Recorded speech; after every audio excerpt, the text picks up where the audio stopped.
السلام علیکم پیارے بچوں، آج کی ہماری کہانی ہے جادوگر خنجر۔ شام ہو رہی تھی لیکن ابھی اندھیرا بہت گہرا نہیں ہوا تھا۔ گاؤں کی گلیاں سنسان ہوئی پڑی تھیں۔ وجہ اس خطرناک جادوگر خنجر کا نظر آنا تھا۔ وہ 10 انچ کا چمکدار خنجر ہوا میں لہراتا ہوا اڑ رہا تھا۔ خنجر کا دستہ کالا سیاہ تھا جس پر ایک انسانی کھوپڑی کی تصویر کندہ تھی۔ یہ خنجر گاؤں بھر میں جادوگر خنجر کے نام سے مشہور تھا۔ لوگوں کو جیسے ہی یہ خنجر فضا میں تیرتا نظر آیا، جب یہ خنجر شام کو اڑتا نظر آیا تو سب ڈر کر بھاگ کھڑے ہوئے۔ آج پھر کسی کی شہرک پر یہ خنجر چلنے والا تھا۔ یہ وہ بد نصیب تھا جس سے جادوگر ناراض ہوا تھا۔ بابا، یہ سراسر ظلم ہے۔ جب وہ کمینہ جادوگر کسی سے ناخوش ہوتا ہے تو اسے اپنے خونی خنجر سے جان سے مار دیتا ہے۔ یہ فاروق اپنے دادا سے بولا تھا۔ دادا نے فاروق کو غصیلی نظروں سے دیکھا اور پھر کہنے لگے، ہاں، تمہاری بات بالکل درست ہے، یہ ظلم ہے، لیکن کیا کریں، ہم کمزور ہیں، جادوگر اور اس کے جادو کا مقابلہ نہیں کر سکتے۔ فاروق پھر غصے سے بولا، بابا، ہم اگر ہمت کریں تو جادو کا مقابلہ ہو سکتا ہے، آخر یہ سب کب تک چلے گا؟ حل ہے بیٹا، میرے پاس اس جادو کا اور جادوئی خنجر کا۔ یہ فاروق کے انکل بولے تھے، اللہ کا کلام سب جادوؤں کو ختم کر دیتا ہے۔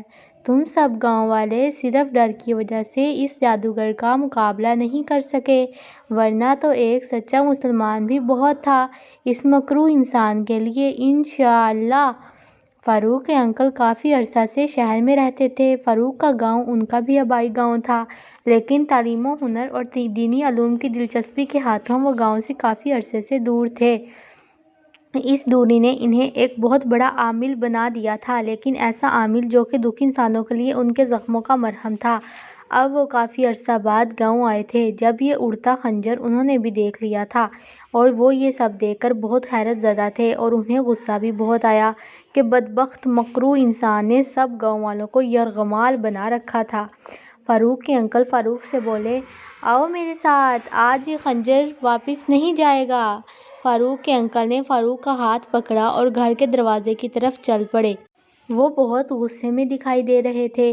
فاروق کے دادا نے ان دونوں کو روکنا چاہا تو انکل بولے، ابا جان، ہمیں اس نیک کام سے مت روکیں، انشاءاللہ مجھے اپنے اللہ پر مکمل بھروسہ ہے، ہم ضرور کامیاب ہوں گے۔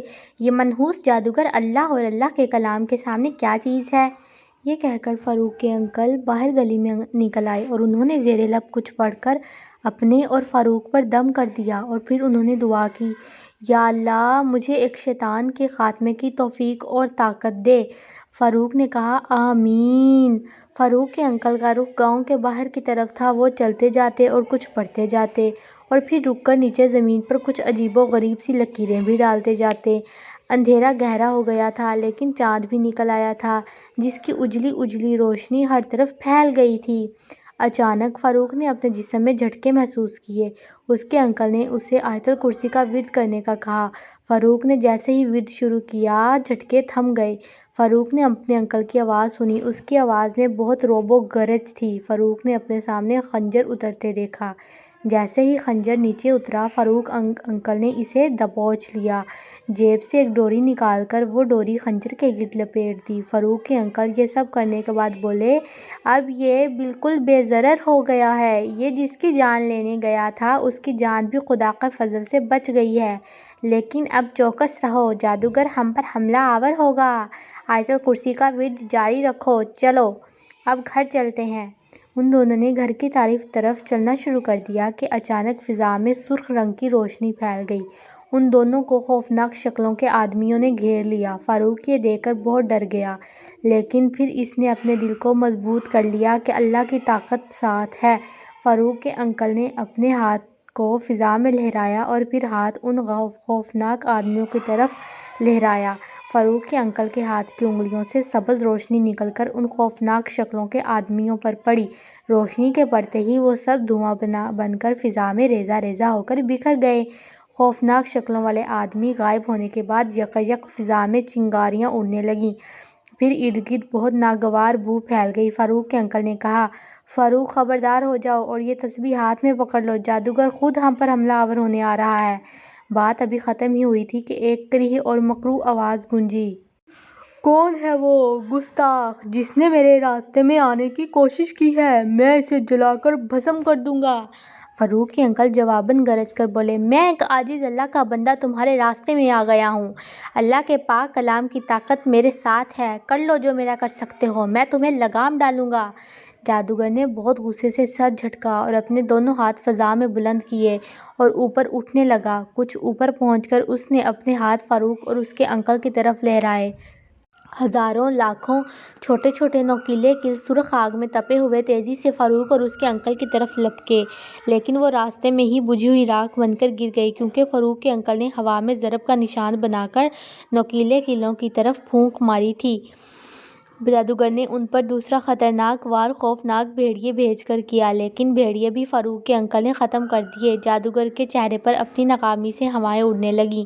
وہ وہاں میدان سے فرار ہونے کی سوچنے لگا۔ فاروق کے انکل نے اس کے ارادے جان گئے۔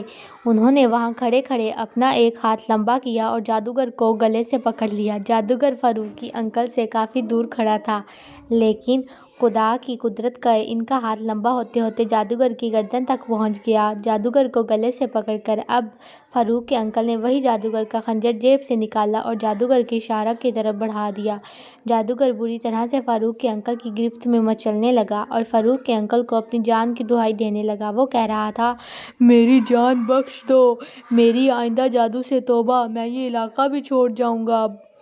بکواس کر رہے ہو! فاروق کے انکل غصے سے چلائے، پہلے بھی ایک اللہ کے نیک بندے سے تم نے اسی طرح جھوٹا وعدہ کیا تھا اور پھر اسے دھوکے سے موت کے گھاٹ اتار دیا تھا۔ یہ کہا اور جادوئی خنجر اس کی شارک پر پھیر دیا۔ جادوگر زمین پر گر کر پوری طرح تڑپنے لگا۔ خنجر کے ساتھ عجیب حال ہوا کہ وہ جادوگر کی شارک پر پھیر کر راکھ بن گیا۔ جادوگر بھی زمین پر تڑپ تڑپ کر مر گیا۔ وہ جادوگر اپنے ہی بنائے ہوئے جادوگر کا شکار ہو گیا۔